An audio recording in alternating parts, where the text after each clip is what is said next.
welcome back to the channel. Now I've got this huge glorious piece of ripple cedar and I desperately want to turn it. The only problem I have is that it's too big for my lathe, so I have two choices. I either cut it down or get a bigger lathe. What do you think I should do? Yes, of course I should. Goodbye, my old friend. Ugh. Right, there we go. That should be big enough. Right, let's get started on this bowl. Right, we've got a few, not issues with the bowl, but a few things to take into consideration. And everything seems to be pretty much on this side. So this is going to be the base. So we'll put the worm screw in on this side.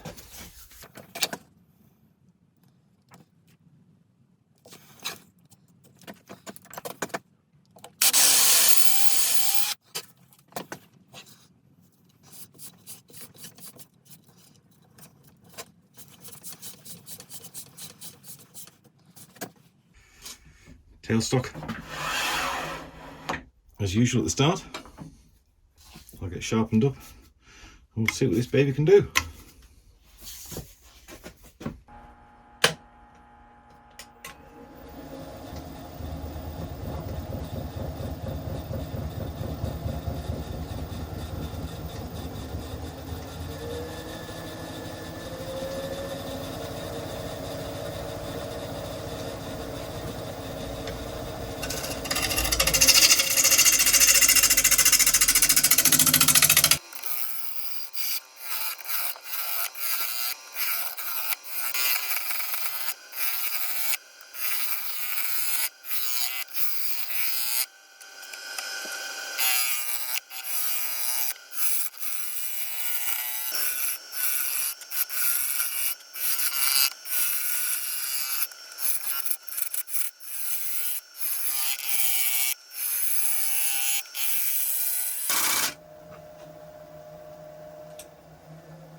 Well, excuse me. Well, first impressions of the lathe is it's absolute monster. I'm going to do a full run through the lathe in a video in a week or so, but at the moment I'm just interested in seeing how it performs and how well we can do on this beautiful cedar bowl. The smell in here, by the way, is absolutely fantastic. If you've never turned cedar before, the smell is just really quite unique. Right, we'll finish off getting this shape and then we'll sort out the base.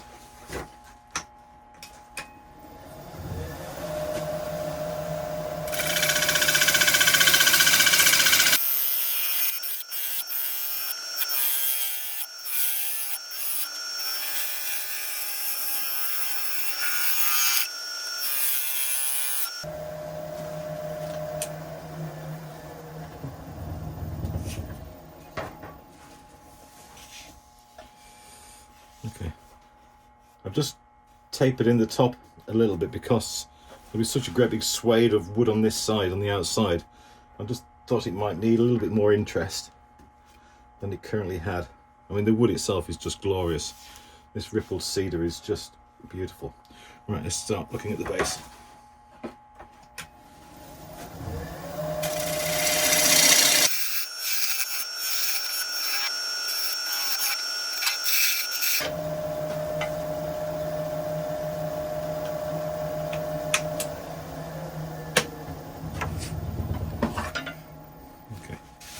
I'm putting a tenon on the base because I've got a nice new set of jaws I want to try as well, so I'll just sharpen up those edges.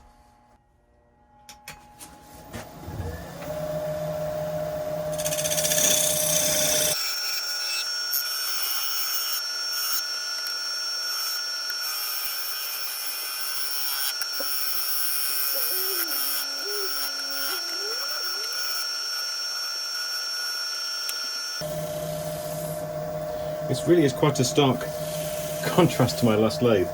I mean, this bowl's spinning at 960 RPM and it's absolutely rock solid. There was nothing moving at all. My old poor little lathe, this would have been shaking and vibrating itself off the desk, and it would have been almost unworkable.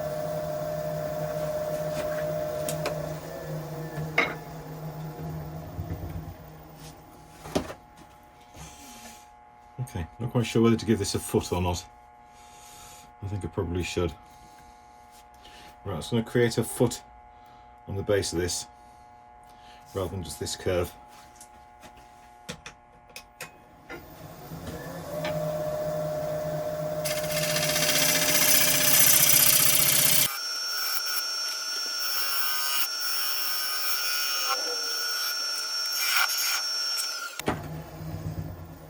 Being able to turn at this kind of speed is quite a revolution.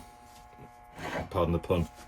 Right, I've just squared off that base a little bit, but I'm just going to bring the tailstock back up and just put a mark back in where the centre is, because when we turn it back round, we're going to want to be able to put that back in to get this lined up as easily as possible. Right, so that'll do that. Right, we can get to sanding. As usual, I'll let you just watch the start of the sanding, but then I'll bring you back when it's finished.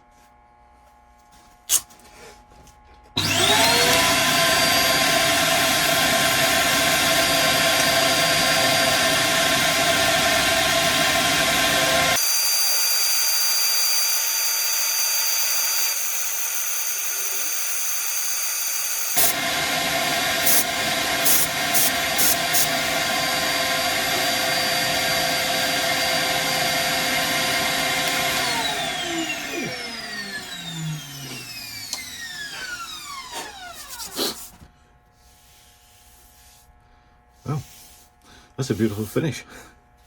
Everything seems to be easier. Here's me been using the old lathe for all this time, but it was necessary. Right, let's get some sealer on this, and then a wax of some sort. I'll put a shellac sealer on at the start.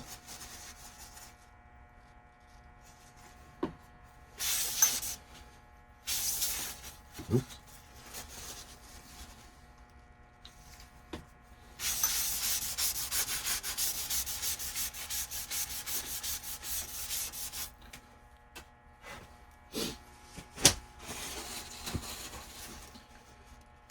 My hands are cold and not gripping very well.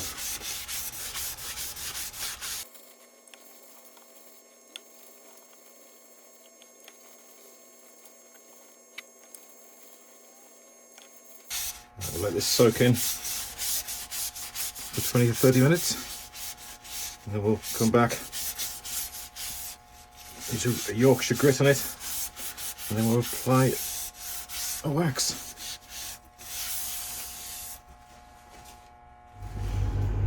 Okay, that shellac had a nice time to sit. While I was waiting for this to harden, I had a quick look at the footage from the first session. I noticed that this camera had got a bit of the muck on the lens, so I apologise about that. We've cleared it now, hopefully that won't happen again. The force, I'm not used to turning at this kind of speed, and the force had obviously hit the camera quite a lot, so I'll have to bear that in mind in future, or just move this camera a little bit further back and zoom in. But anyway, right, we're going to go on with a bit of Yorkshire grit, just to smooth out the surface before we put the final finish on.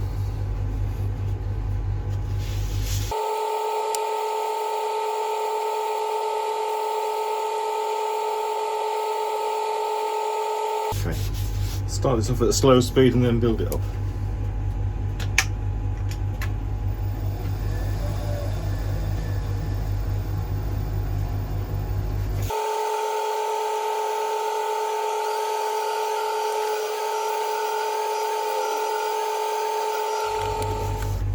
And then we'll clean off any residue with isopropyl.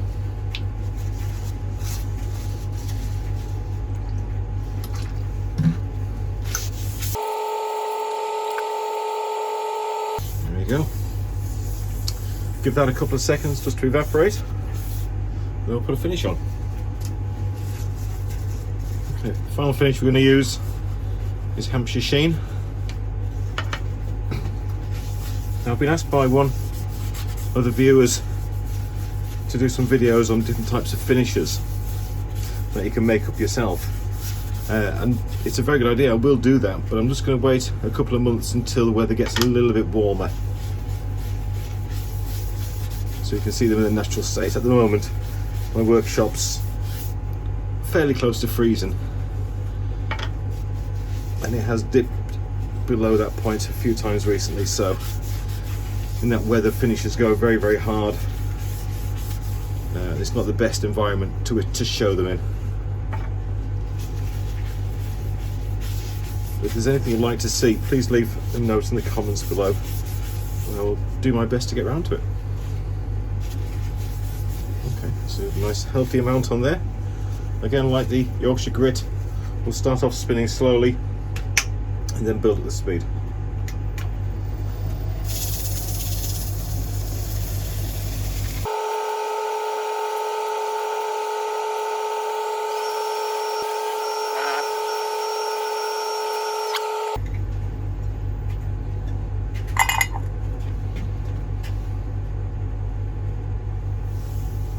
That really is quite beautiful. The ripple in that cedar is just so striking. Right, we'll get this turned around and hollow out the inside.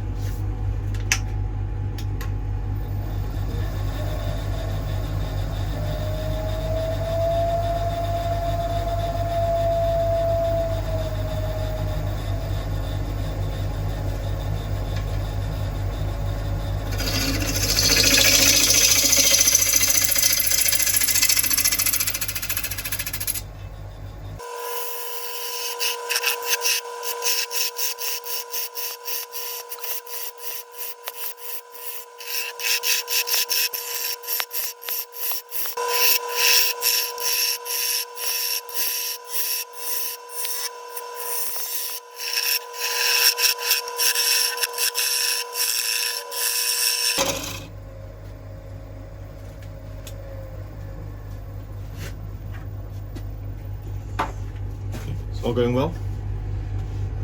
I need to check some thicknesses, but I think it's almost time to take the tailstock away.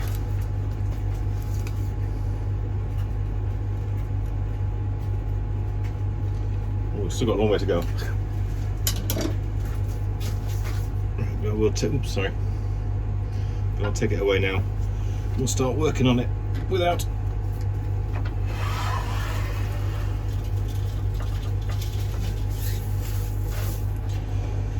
Remove this little kitty first.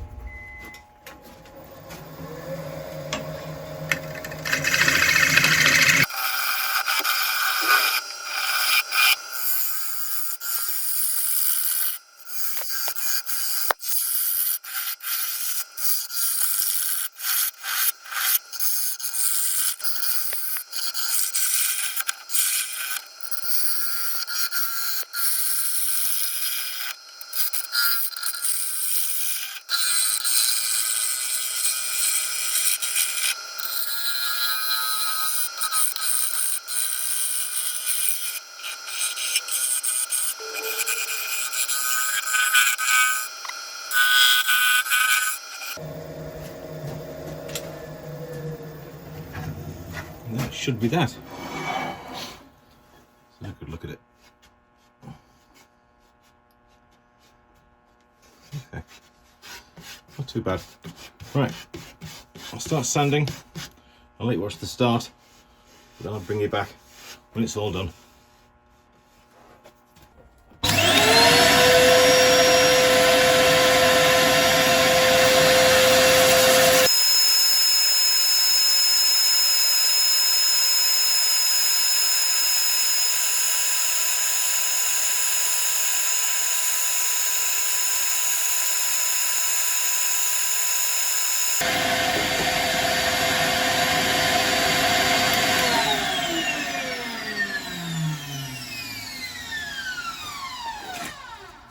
All went very, very well.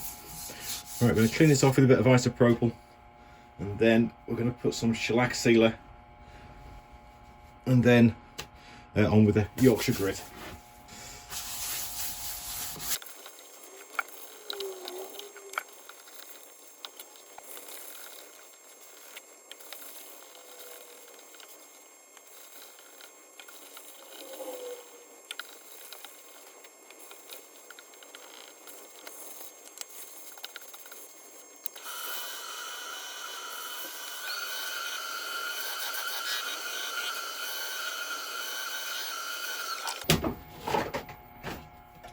Clean off the residue with isopropyl.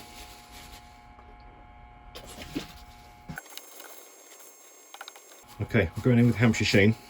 After that, I'm going to turn it round. We'll take off the tenon, and then we'll take a look at what we've done.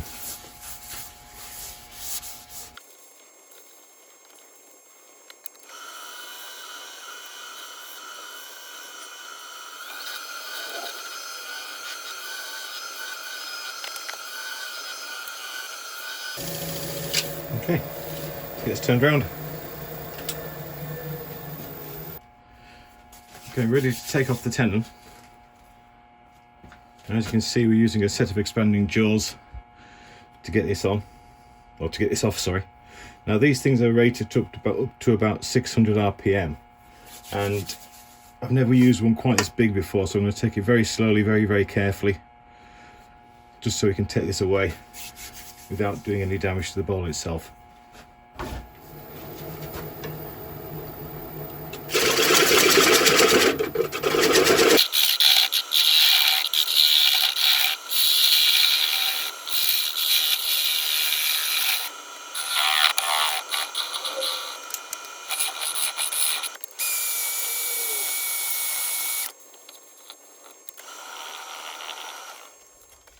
There you have it, the first bowl turned on our new little baby. This is a Ripple cedar bowl. It's about 4 inches deep, 12 inches wide. It was over 12 inches wide, and it's absolute corker. The ripple in the wood is just absolutely stunning, and the smell you get from the cedar as well is absolutely gorgeous. Not quite sure what's going to happen with this one yet, but I'm sure it's going to find a beautiful home somewhere. And on to the lathe. Well, it took a lot of research to find the lathe which I thought was going to be suitable for doing the work I wanted to do, and I'm absolutely over the moon with it. Being able to turn a piece of wood this size didn't seem to faze it whatsoever. I'm now going to hunt around the workshop to try and find the biggest thing I can to shove on here. Like I said, I'm going to do a full review in a couple of weeks on the lathe, when I get to know it better, when I get to know all its features and I'm used to it. But first of all, I'd like to say a huge thanks to the guys at Record Power and Yandles as well, who gave me an awful lot of advice and help along the way. This isn't free, I haven't been given this, I've paid it with my own money, but those guys really made sure that I was getting what I would need for the channel and for my own turning future.